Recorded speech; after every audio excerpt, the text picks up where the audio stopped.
This story was shared with me countless times by an old family friend, Nikki, back when I was a kid. It was one of those life lesson stories, the kind meant to stick with you as you grow up, whether you want them to or not. And to her credit, I've never forgotten it. Even now, anytime I hear something about hitchhiking, this story shoots straight to the front of my mind, and it always brings a sick feeling to my stomach. Honestly, it probably always will. So, Nikki grew up around the same time as my dad, which would place this sometime in the early 80s. Back then, she was a young woman in her mid-20s, and she was exactly the kind of person you'd expect to do something like this. Nikki was one of those genuinely kind-hearted souls, the type who would always stop to help someone in need, no matter what.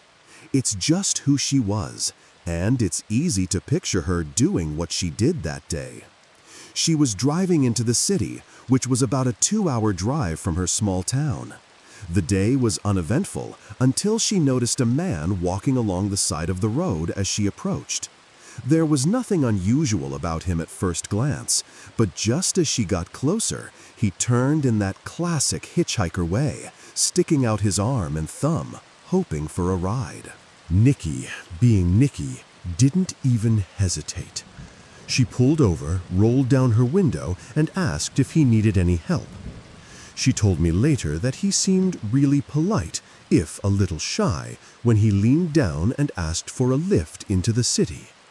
Nikki just smiled back at him and reached over to pop open the passenger door. The guy tossed his bag into the back seat, the thud of it against the upholstery oddly loud in the quiet, open air of the roadside. Then he climbed in, buckling his seatbelt with a soft click that seemed to mark the start of the ride ahead. The two of them now set on a long, quiet stretch of road toward the city, with nothing but the hum of the engine and the empty road rolling out in front of them. They spent most of the drive chatting, just pleasant, easy conversation that made the miles slip by. They talked about friends, little bits of news, and other harmless, happy small talk, the kind you make when you're passing time with someone who feels safe to be around. Nikki told me she genuinely felt like they were getting along well, the sort of casual camaraderie that made the long, empty road feel less lonely. They spent most of the drive chatting, just pleasant, easy conversation that made the miles slip by. They talked about friends, little bits of news, and other harmless, happy small talk, the kind you make when you're passing time with someone who feels safe to be around. Nikki told me she genuinely felt like they were getting along well, the sort of casual camaraderie that made the long, empty road feel less lonely. A little over halfway there, they pulled into a pit stop, a small roadside diner that smelled like coffee and frying oil the moment they stepped inside. Nikki decided to buy him dinner, and she remembered how he looked genuinely flustered and awkward when she reached for the check. She could see it in the way his eyes darted down to the table, the way his fingers tapped nervously against the chipped mug in front of him. They had talked about money during the drive, and he had admitted that he was pretty strapped for cash, which was why he was hitchhiking in the first place. It made sense, and Nikki, being the kind soul she was, didn't think twice about helping him out with a warm meal. He eventually gave in, thanking her quietly as they finished up, and soon they were back on the road, the city lights slowly creeping into view as the sun dipped lower behind them. As soon as they rolled into the city, he turned to her, gratitude clear in his expression, and thanked her again, over and over, for the ride and for the food. He asked if she could drop him off once they reached downtown, and Nikki, happy to have been able to help, pulled over at a busy corner where people were moving in every direction under the glow of streetlights. Before getting out, he turned back toward her, pausing for a moment like he was trying to gather the courage, then asked if he could have her phone number, saying he'd like to contact her someday, maybe to catch up. Nikki felt a small thrill at the thought of knowing how her new friend would fare, This stranger she'd shared a few quiet hours of life with on a lonely road, and she smiled as she scribbled down her number for him. He tucked the piece of paper into his pocket, thanked her one last time, and stepped out into the stream of headlights and passing conversations of downtown, leaving Nikki there with the soft hum of her car and the warm, comforting glow of feeling like she had truly done a good deed for someone who needed it. And I know, maybe you were expecting something creepy to have happened by now, but honestly, that's exactly what made this story stick with me as a kid, the part that got under my skin the most. How normal everything seemed, how kind and safe it all felt, how everything looked like it had worked out just fine. Nikki always gets this little crease in her forehead and a strange, faraway look in her eyes whenever she tells me this next part. It's the look people get when they're about to share something that's never really left them, no matter how many years have passed. It was about a week later when Nikki got a phone call. It was from the same man she had picked up on the side of the road, the hitchhiker she'd driven into the city. She told me she barely had time to get out a hello before he started speaking, his voice coming through the line fast and tight, leaving no room for her to say a single word. He told her that she should thank God she was raised to be so kind, so decent, because when he first got into her car that day, when he tossed his bag in the back seat and buckled his seatbelt, he had already made up his mind about what he was going to do. He told her, plain as day, that he was planning to rape and murder her once they reached that pit stop diner. That he was going to steal her car, dump her body in a ditch somewhere further down the road, and then just drive off like it was nothing, leaving her behind while he went on his merry way. Nikki said she felt like her entire body froze as she stood there holding the phone, listening to him spill out the words she never could have imagined hearing. But he kept going, telling her that after she spoke to him so kindly during the drive, after she treated him like a human being, chatting with him and even buying him dinner with a warm, genuine smile, he just couldn't do it. He said he realized he wouldn't be able to live with himself if he did that to someone like her, someone so nice. His final words on the phone came out shaky, like he was pleading with her, begging her to listen. "Please, Nikki," he said, "please never, ever pick up another hitchhiker." Then, without another word, he hung up the phone. Nikki never heard from him again. She tried calling the number back, her fingers trembling as she pressed each button, but all she got was the flat, distant tone of a payphone ringing on the other end. And that's how I learned one lesson that has stuck with me, burned into my mind since the first time I heard Nikki tell this story. It's a piece of advice I have every intention of following, no matter what, for the rest of my life. I'm going to take that man's advice, and I'm never, ever going to pick up a hitchhiker.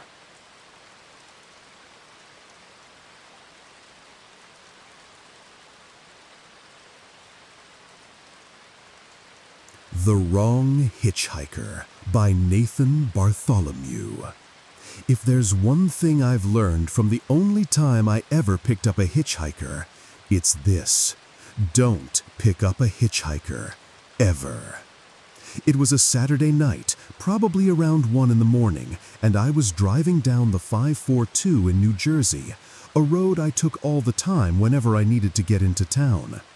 It's one of those long, empty stretches of highway, the kind where nothing but thick woods crowd in on either side, with the occasional house breaking up the tree line.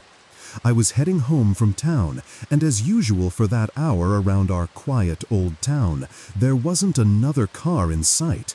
the road stretching ahead like a dark tunnel under the night sky.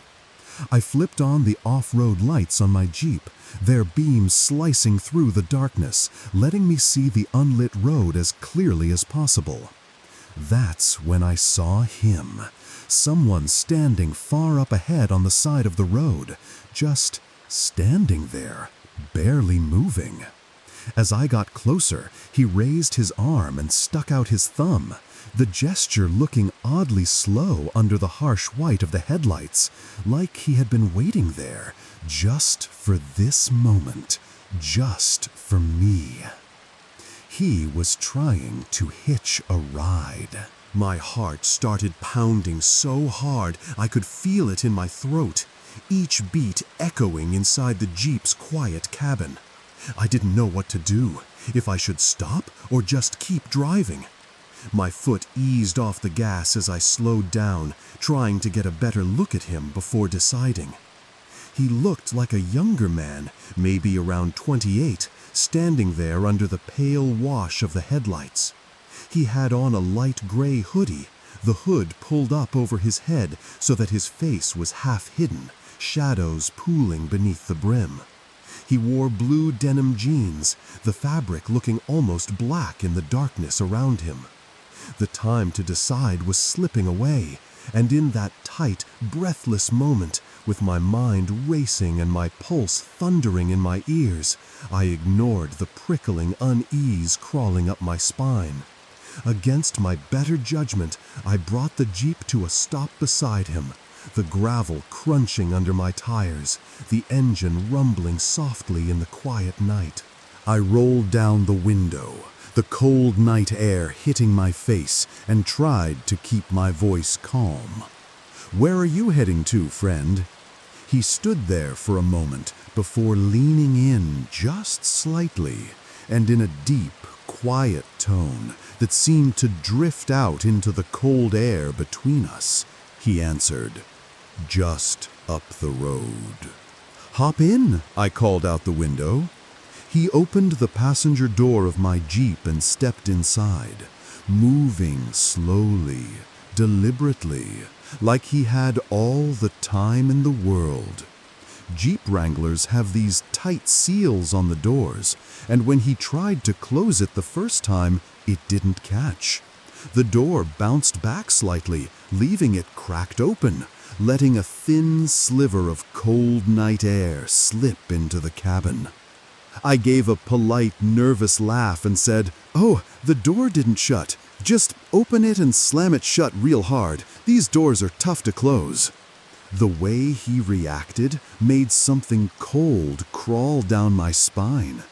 He didn't say anything, didn't nod, didn't give any kind of normal acknowledgement.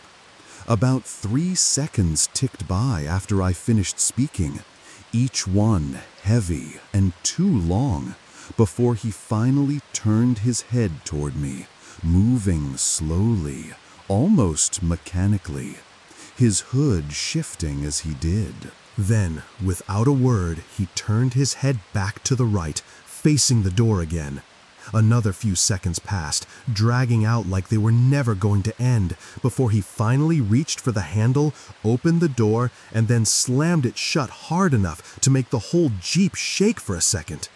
Just the way this guy was moving, so slow, so deliberate, made me regret my decision immediately, the regret tightening in my chest like a knot I couldn't loosen. I pressed my foot down on the gas, wanting to get moving, wanting to get this guy to wherever he needed to go as fast as possible. The road speed limit was 55, but I was pushing 75, the dark road rushing past on either side in a blur of shadows and trees. "So, I started, trying to sound casual. How far did you say you're going?" There was a gap. A silence so thick it felt like it was pressing down on me, filling the Jeep until I could barely breathe. Finally, in that same low, quiet voice, he said, "Just a few miles up." I wanted to turn on the radio, just to break up the thick, creeping silence that seemed to be growing heavier with every second. My fingers hovered near the dial, itching to twist it and fill the Jeep with any kind of noise, music, static, anything. But something in my head, something I couldn't explain, told me not to. It was like a quiet voice in the back of my mind whispering that the silence was safer than whatever would happen if I broke it. Suddenly, from the corner of my eye, I saw him move. His head turned slowly, and I could feel his gaze on me before I even looked. He was staring, his face turned toward me, eyes hidden under the shadow of his hood, just watching me as we sped down that empty, dark road. At this point, every nerve in my body was screaming that I needed to get this guy out of my car. We sped down that dark, empty highway, and for at least a mile, I could feel his gaze, heavy and suffocating, pressing against the side of my face like a brick. I tried to keep my eyes locked on the road, refusing to look back, pretending I didn't notice him watching me. Finally, out of the corner of my eye, I saw him turn his head the other way, facing the window, and for a moment I let out a breath I hadn't realized I was holding. That's when he spoke. "You know," he said, his voice low and flat, "I've been wondering for the longest time if it's just worth it to end it all." I glanced at him, confusion and fear tightening in my chest, the dashboard lights throwing pale streaks across his shadowed face. His hand moved, digging into his pocket slowly, deliberately, and he continued, his voice calm, almost conversational. "I've been carrying this knife with me for the past few weeks," he said, wondering when the right time would come. He pulled it out, a big knife, the handle a bright, shocking red that almost glowed in the dark interior of the Jeep. The blade caught the faint light for a split second, and in that instant, it felt like my stomach dropped right out of my body, leaving a cold, hollow ache in its place. "Put the knife away. Put it away now," I managed to say, my voice shaking, trying to sound firm, but coming out thin and terrified. He didn't even flinch. In that same calm, emotionless tone, he said, "Pull over next to that sign." My eyes shot to where he was pointing, a speed limit sign coming up fast on the right, the reflective numbers glowing in my headlights.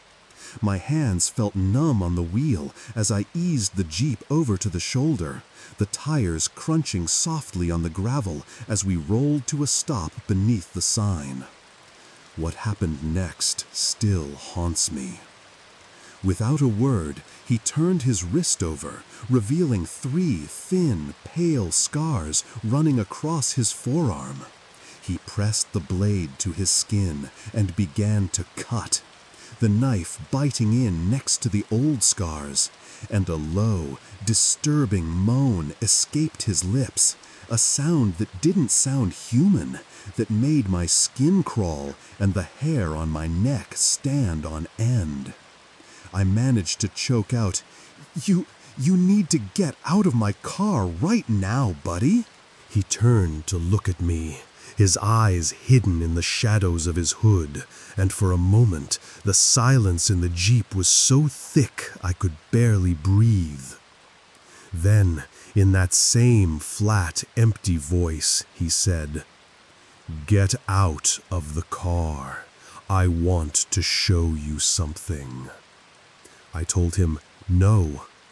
His head tilted slightly, and without a word, he raised the knife higher, closer to me, the blade catching a glint of passing light as it hovered there, an obvious threat hanging heavy between us. "Just get out for a second," he said, his voice low, almost coaxing. "There's something I want to show you behind that sign." Everything in me screamed that my life was on the line, that one wrong move, one wrong word, and it would all be over.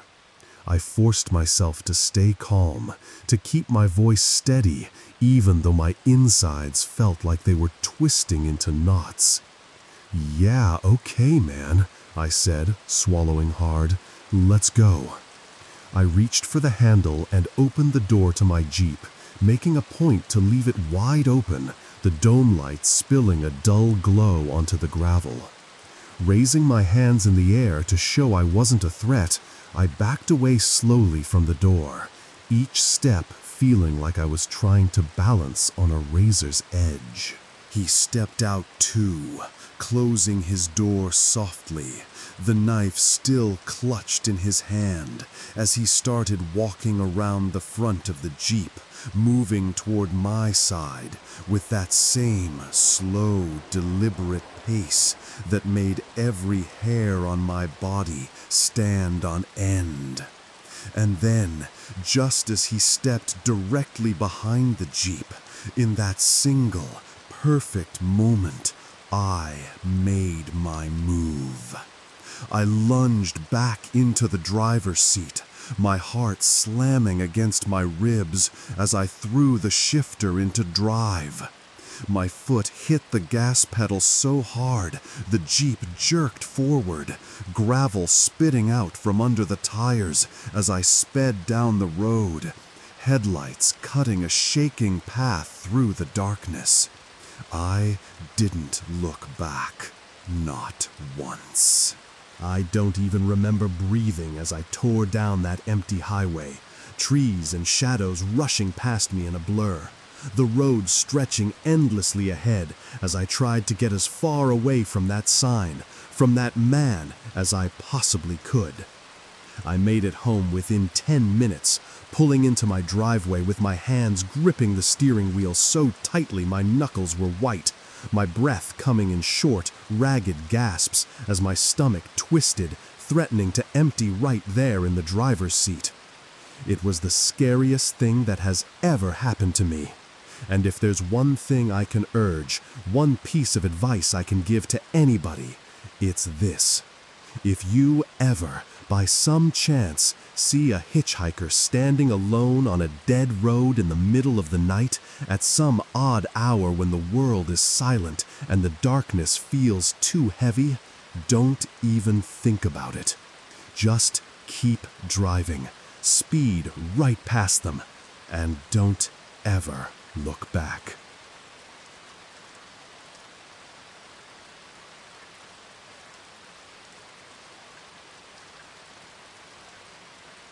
Three months after I turned 16, back in 2005, I got my first car, a '99 Toyota Camry. It wasn't much, but to me, it felt like freedom, a way to go wherever I wanted without having to rely on anyone else. It was on a warm Saturday night when my friend Alex invited me to one of his friend's big parties. I already knew that I wouldn't be in any condition to drive the Camry home afterward, so we decided to carpool with Alex's girlfriend, Brianna. We lived out in the countryside of Virginia, where big parties weren't exactly a regular thing. So whenever one did happen, it was a big deal, something everyone talked about, something everyone would show up for, no matter who was throwing it. The kid hosting the party lived about 5 to 10 minutes away from where we were. I knew where his house was since I was kind of acquainted with him, but we weren't exactly friends. Still, that didn't really matter out here. The whole ride there, we took the same 2-lane highway we always used, the kind of road that cuts straight through the woods, the dark trees pressing in close on either side as you drive, making you feel like you're moving through a tunnel of shadows. The kid's house was actually off this same road, further down, past stretches where a few scattered houses would pop up on either side, their porch lights glowing softly in the darkness before the road would slip back into emptiness, swallowed again by the woods. The house itself was tiny, like a lot of the homes around here, small, weathered, sitting close to the tree line. But the party wasn't inside anyway. It was held outside in the open night air, since his closest neighbors were far enough away that noise wasn't really an issue. Out there, with the woods surrounding us and the warm air carrying the distant hum of music and laughter, it felt like the world was miles away. I'll skip over most of the party because, honestly, it was just the usual noise, the kind of chaotic energy you'd expect when a bunch of teenagers gather around cheap drinks and loud music under the stars. It wasn't until later in the night that things started to go sideways. Brianna, who was supposed to be our designated driver for the night, ended up having to leave out of nowhere because of a small family emergency. I remember her saying something to Alex before she hurried off, the taillights of her car disappearing down the dirt road as the music and laughter kept going behind us. Alex just shrugged it off, saying it was fine, that we'd figure out another way home. And back then, that was enough for me to let it go. Fast forward a few more hours and a few more drinks, and I could barely stand up straight, the world tilting and shifting every time I tried to take a step. At some point, I checked my watch, the glowing numbers swimming in front of my eyes until I managed to focus enough to see it was around 2 in the morning. That was when it hit me. It was time to leave. I started looking around for Alex, calling out his name over the noise of the music, weaving between groups of people laughing and talking, trying to spot him in the shifting shadows thrown by the bonfire. But he was nowhere. It was like he had vanished, and the more I looked, the more I realized that everyone I knew had already left. That was when the anger started to cut through the haze of the alcohol, a sharp, hot edge in the back of my mind. I couldn't believe Alex would actually leave without me. Even in my foggy state, it made my blood boil. I found the party host and asked if I could use his phone. He handed it over, and I dialed Alex's home number, pressing the phone against my ear while trying to keep myself steady. It rang once, twice, and then went to voicemail. I tried again, hoping maybe he'd pick up, but nothing. That was when I realized how late it was, and a wave of guilt washed over me at the thought of waking up his family. I handed the phone back, not really knowing what else to do, feeling that growing panic of being stranded in the middle of nowhere while the party started to quiet down around me. So, with nothing else left, I stepped off the porch, the night air hitting me like a cold slap, and staggered out onto the road, the gravel crunching under my shoes as I started walking. I knew the walk home would take anywhere from half an hour to an hour, maybe longer in the state I was in, but it didn't matter. At that moment, it was the only option I had, the only thing I could do as I set off into the dark, empty road, the distant sounds of the party fading behind me with every unsteady step. Maybe after about 15 minutes of stumbling down that dark, empty road, my head spinning and my feet dragging against the gravel, I noticed it. A faint glow of headlights slowly brightening on the pavement behind me. My heart jumped in my chest, a surge of hope cutting through the exhaustion and the dull ache in my legs. I lifted my arm and stuck out my thumb, the universal sign, silently begging for this car to stop, for someone to just help me get home. As the car approached, the headlights washed over me, casting my long, thin shadow across the road. It slowed down, the tires crunching softly, before coming to a stop right next to me. I stepped forward, blinking against the brightness of the headlights as the driver rolled down the window. It was a man, middle-aged, sitting behind the wheel of an old '98 Ford Explorer. He leaned toward the window, looking me over, and in a calm, casual voice, he asked, "Where you headed?" I tried to answer, but the words came out slurred, heavy from exhaustion and the alcohol still clouding my mind. "My house, just down the road," I mumbled, "and beyond the right turn." The sentence probably came out in pieces, the words running together in a drunken mess. The man chuckled, a short, low laugh, and nodded. "Hop in." Relief flooded through me, and I thanked him, my voice barely more than a mumble, as I climbed into the truck. The door closed with a solid thump, the interior warm and quiet compared to the cool emptiness of the road. I was exhausted, my eyelids heavy, and I remember barely paying attention as the guy tried making small talk, asking me questions that drifted past me without sticking, like voices underwater. I was too close to passing out, too close to letting sleep take me, and eventually, that's exactly what happened. The memories of sitting in that passenger seat turned into fog, a haze of half-formed thoughts and fading sounds, until everything slipped away completely. The next thing I remember, I woke up. I was still in the truck, the engine humming softly, the darkness outside pressing against the windows as we kept moving. The man glanced at me and let out a quiet laugh, but he didn't say anything, just kept his eyes on the road. It took me a moment, blinking the sleep from my eyes, to realize that the road we were on didn't look familiar at all. The trees were different, the road felt wrong, and a cold knot of unease settled in my stomach. Nervously, I managed to ask, my voice shaky, "Where are we going?" He didn't answer my question. Instead, he tilted his head slightly, keeping his eyes on the road, and said, "So, what were you doing out this late anyway?" The words hit me like ice water, the reality of the situation slamming into me so hard it almost knocked the breath out of my lungs.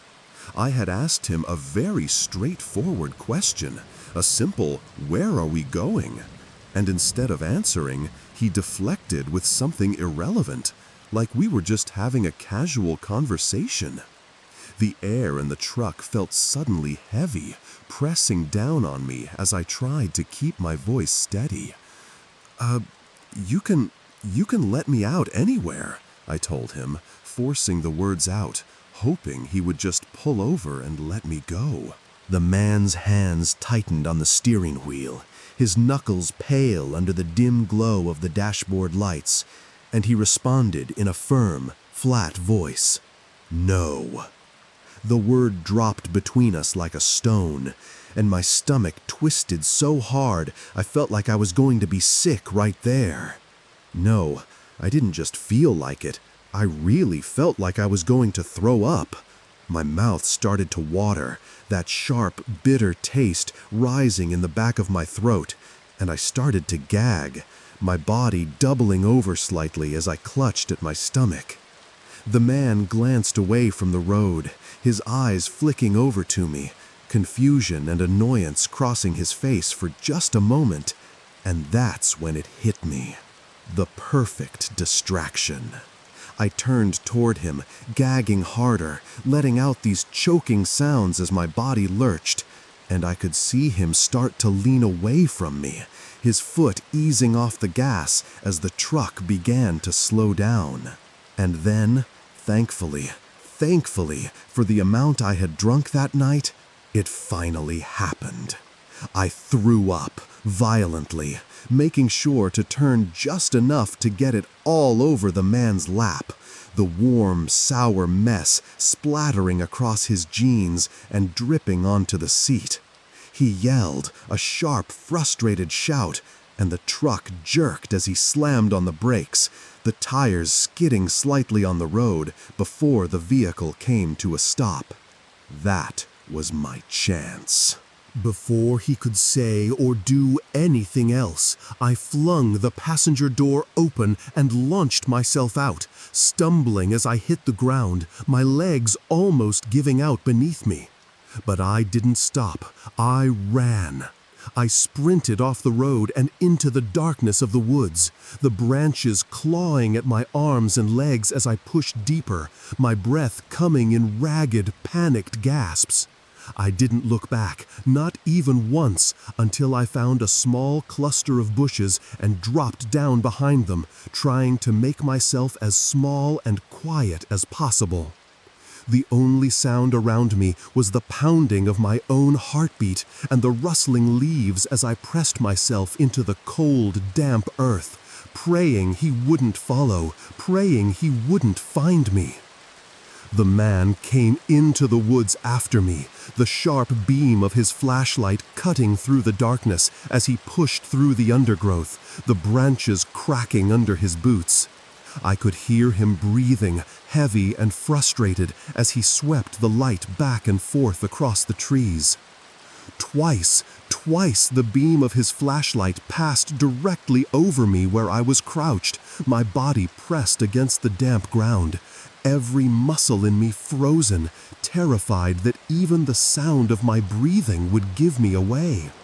The light washed over me, blinding for a split second before moving on, and somehow, miraculously, he didn't see me. Eventually, I heard his footsteps continue past me, deeper into the woods, the crunch of leaves and snapping branches fading into the distance. That was when I made my move.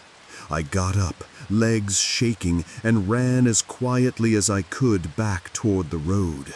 I spotted his truck parked where he had left it, the shape of it like a dark shadow against the edge of the woods. My heart was pounding so hard it felt like it might burst out of my chest as I reached for the handle. Locked. He was smart enough to lock it before coming after me.